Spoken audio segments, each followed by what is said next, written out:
In recent days, Donald Trump has taken aim at Ukrainian President Volodymyr Zelensky. And even by the US president's standards, the barrage of accusations and name-calling has been astonishing. And based on this interview, a week of mudslinging has clearly taken its toll on him. And I've been watching him negotiate with no cards. He has no cards. And you get sick of it. You just get sick of it. And I've had it. So let's look at what's been said and what is and isn't true. Perhaps the president's boldest claim so far has to be to say that Ukraine is to blame for starting the war. But as we know, in February 2022, it was Russia that launched a full-scale invasion of Ukraine, having previously annexed Crimea in 2014. You should have never started it. You could have made a deal. I could have made a deal for Ukraine that would have given them almost all of the land, everything, almost all of the land, and no people would have been killed, and no city would have been demolished, and not one dome would have been knocked down. Trump also called Zelensky a dictator in power without elections. Zelensky's first five-year term did come to an end in May last year, but because Ukraine has been under martial law since the Russian invasion, elections have been suspended, as was the case in England during the Second World War. And when Zelensky was elected in 2019, it was by a landslide, in a result considered fair by human rights monitors. And he's vowed to hold a new election once the conflict ends. Russian elections, on the other hand, are considered shams that are neither free nor fair. A dictator without elections.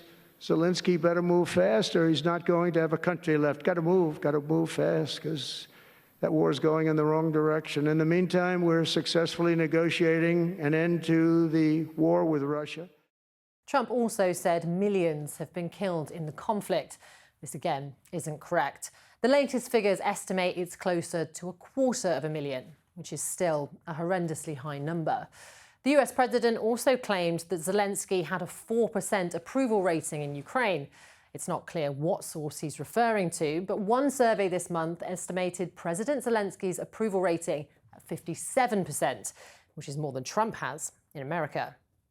Let's talk money. Trump says Zelensky talked the United States into spending $350 billion to go into a war that couldn't be won.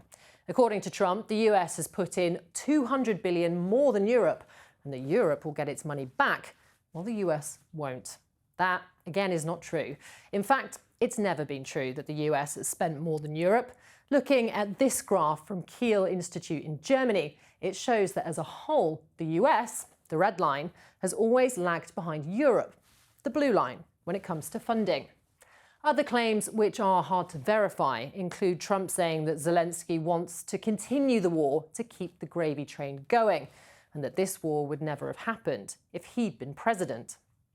Finally, he's pointed the finger at former President Joe Biden, or as he calls him, Crooked Joe.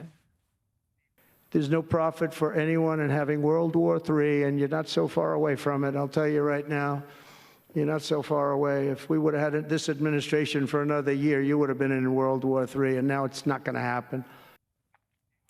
Yet so far, Biden has said nothing. It's been a noticeable silence from the man who claimed just last month that he had laid the foundation for the next administration to preserve a bright future for the Ukrainian people.